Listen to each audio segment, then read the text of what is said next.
Everyone, कैसे हैं आप लोग सभी के सभी। एक बार फिर से आप सभी का स्वागत है आपके अपने यूट्यूब चैनल विजन बैंकिंग पे।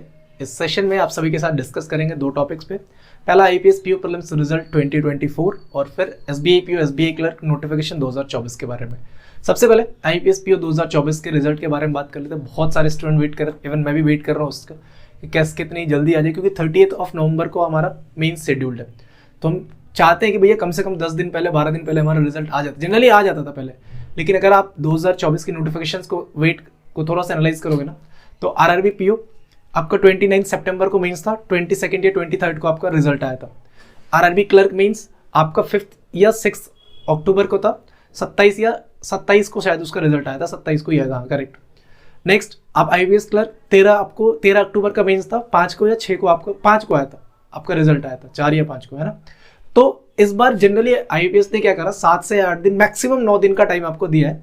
तो मुझे अभी ऐसा लग रहा है कि जो 30 नवंबर को आपका मेन शेड्यूल है, तो 21 या 22 तक आपका रिजल्ट आना है। मुझे नहीं लगता कि इससे पहले आपका रिजल्ट आ जाएगा। आ जाए well and good, but chances बहुत कम है। आप कितनी बार भी आईपीएस की वेबसाइट वाले नंबर पे कॉल कर लो, हमेशा आप कोई भी क्वेश्चन पूछो कि रिजल्ट आ जाएगा क्या, वेबसाइट के टच में रहो। क्या हम एक्सपेक्ट कर सकते हैं कि मतलब 1-2 दिन में रिजल्ट आ जाए, वेबसाइट के टच में रहो। इस वीक में आएगा क्या, वेबसाइट के टच में रहो। आप कोई सा भी क्वेश्चन पूछो उनसे, वेबसाइट के टच में रहो, ऐसे ही उनका रिस्पॉन्स आता है ना। तो बेस्ट क्या करना है, अपनी तैयारी कंटिन्यू करो जैसे आप पढ़ते आ रहे हो। आप ये मान के चलो कि आपका प्रीलिम्स क्लियर हो रहा है और आप इस बार मेंस में अपीयर हो रहे हो, तो अपनी तैयारी उसके अकॉर्डिंग करो, ठीक है। बात कर लेते हैं अब जिनका एसबीआई क्लर्क एसबीआई पीओ जिनको ऐसा लग रहा है कि भैया मेरे अटेम्प्ट ही कम है, या फिर मेरे को पता है कि मेरे इस बार नहीं क्लियर हो रहा है आईपीएस पीओ, तो मैं तो एसबीआई पीओ एसबीआई क्लर्क को टारगेट करूंगा फिर। तो अभी रिसेंटली मैंने ना एसबीआई क्लर्क के लिए एक बुक मंगवाई थी अमेजोन से, पीडब्ल्यू पब्लिकेशन की बुक है। इसमें इसका बेस्ट बाय लिंक मैं आपके साथ डिस्क्रिप्शन बॉक्स में दे दूंगा, आप भी जाके परचेज कर सकते हैं। इसमें प्रीवियस के 13 ईयर्स के प्रीलिम्स के पेपर गिवन है, 7 मेंस के पेपर गिवन है, साथ साथ इसमें हर एक सेक्शन का, हर एक सब्जेक्ट जो आपका मैथ्स है, क्वांट रीजनिंग और इंग्लिश है, इसके इंडिविजुअल सेक्शन को प्रॉपर एनालाइज करके गिवन है कि पास्ट के ईयर्स में किस किस टॉपिक से कितने कितने क्वेश्चन पूछे गए। अगर आप उस एनालिसिस को ध्यान से देख लोगे तो आपको पता चल जाएगा कि वेटेज कितना कितना होता है एग्जाम में, और फिर आप अपनी तैयारी उसके अकॉर्डिंग कंटिन्यू करोगे, ठीक है। और इसमें जब जो भी आपके मॉक टेस्ट गिवन है उसका प्रॉपर एनालिसिस, एग्जाम में आपको कैसे अप्रोच करना है, वो सारी चीज़ें इसमें डिटेल्स में गिवन है। तो डिस्क्रिप्शन बॉक्स में और कमेंट सेक्शन में इस बुक का लिंक गिवन है, आप जाके परचेज कर सकते हैं। डेफिनेटली जब आप इसके अप्रोचेस को सीखोगे तो आपके प्रिपरेशन में ये एक एक्स्ट्रा बूस्ट आपको दे रहा होगा, ठीक है। तो डिस्क्रिप्शन बॉक्स में और कमेंट सेक्शन में इस बुक का लिंक है, आप जाके परचेज कर सकते हैं।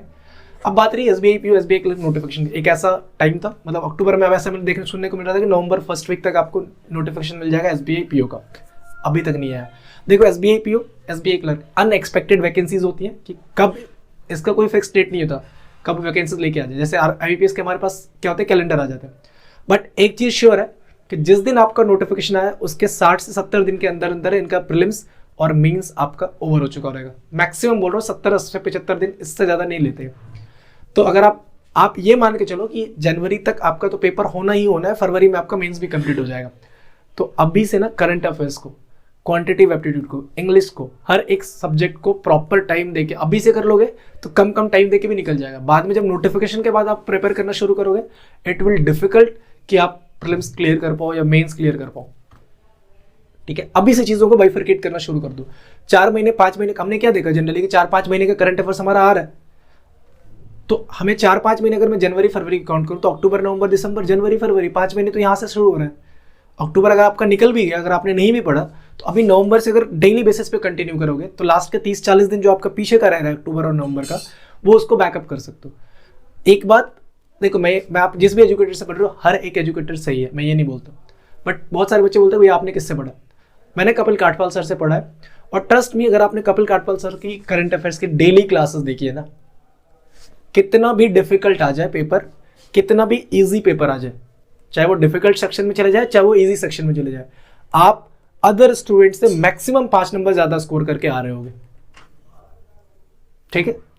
और मैं ये सिर्फ आपको मेंस के बारे में नहीं बता, जो अब बहुत सारे बच्चे भी इंटरव्यू देके आएंगे उनसे भी पूछ लेना कि क्या डिफरेंसेस होते हैं। वहां पे बैंकिंग रिलेटेड चीजें ना इतनी डेप्थ में आपको समझाई जाएंगे। इंटरव्यू में मेरा एनपीए का क्वेश्चन आया था, जैसे ही मैंने उनको बोला ना कि नॉन फाइनेंशियल रीजन, पहला क्वेश्चन उनका यही मतलब क्रॉस करके आया कि आपके घर में बैंकिंग सेक्टर में कौन है, किसने आपको ये चीजें बताई है। तो बहुत सारी चीजें अभी से करंट अफेयर्स तो अभी से पकड़ लो। अगर आपने करंट अफेयर्स में आउट ऑफ 50, सीधी सी बात समझो ना, आउट ऑफ 50 अगर आपने 25-30 भी खींच दिया ना एसबीआई क्लर्क में, 70 के आसपास कट ऑफ जाता है, 70-75 ऐसा। अदर सब्जेक्ट्स का देख लो कितना वेटेज आपके पास रह जाएगा। मैं बोल रहा हूँ 25 कर लो, इतना इजी हो जाएगा आपके लिए। अभी से करंट अफेयर्स को देखो, स्पीड मैथ्स पे डेली बेसिस पे काम करो, डेली का कैलकुलेशन करो बैठ के घर पे। स्पीड मैथ्स ना सिर्फ आपके प्रीलिम्स में काम आएगा, मेंस में भी काम आता है। जो बोलता है ना स्पीड मैथ्स का काम मेंस में नहीं होता है। मेंस में जब आपको क्वेश्चन डीआई दिखते हैं ना, अभी दिखेंगे, मिसिंग डीआई दिखेगा या फिर रेशियो गिवन होगा, उससे वैल्यू जनरेट करनी होगी, तो फिर आप उसको प्रॉपर पेन पेपर लेके बैठो, करना पड़ेगा। चीजें देखोगे, डिफरेंस इतना, दोनों का एडिशन इतना, डिवाइडेड बाई 2 करो, यहाँ से डायरेक्ट करो, तो वो चीजें आपकी तब हो पाएंगे जब आपने प्रैक्टिस अच्छे से करी होगी।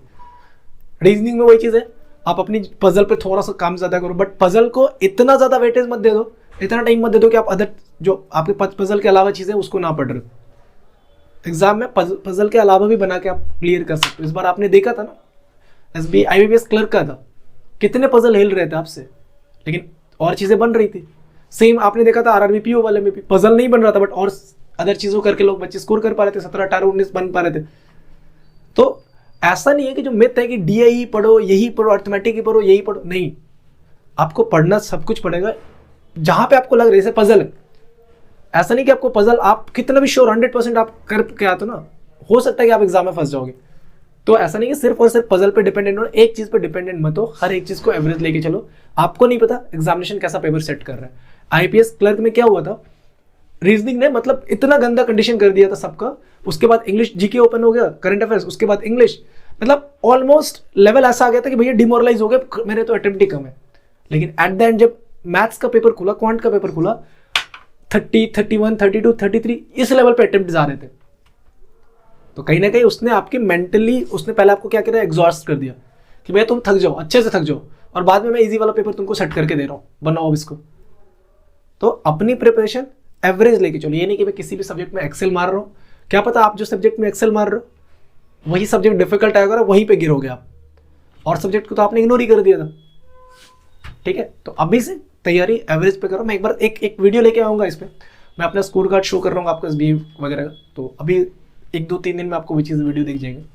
तो अभी से ना तैयारी अभी से एसबीआई पीओ एसबीआई क्लर्क की करो, बहुत ज़्यादा डिले जाएगा ना तो दिसंबर में तो आएगा।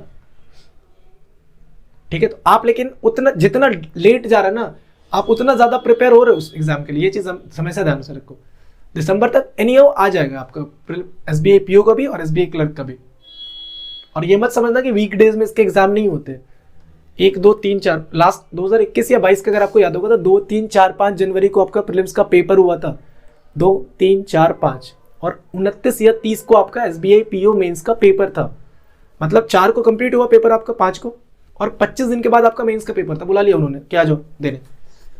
और जैसे आईबीपीएस में होता है ना कि डेट आपको मेंशन्ड होती है, उसमें मेंशन्ड भी नहीं था कि 30 को आएगा। 25 को आपका पेपर कंप्लीट हुआ, सॉरी 5 को पेपर कंप्लीट हुआ, 12 या 13 को आपका रिजल्ट आया। और आईबीपीएस एसबीआई को पता है आपको कि रिजल्ट के दिन ही आपका एडमिट कार्ड आता है, और उसी दिन एडमिट कार्ड आएगा कि पहुंच जाओ 30 को एग्जाम देने। उसमें तो आपके पास डेट्स भी नहीं था कि इस डेट को पेपर हुआ। तो ऐसा ही अनसर्टेन होगा इस बार भी आपके साथ एसबीआई पीओ एसबीआई क्लर्क में। ठीक है, तो मिलते हैं नेक्स्ट सेशन में। Till then take care, bye bye, thank you, keep practising more and more, and all the best for your upcoming examination.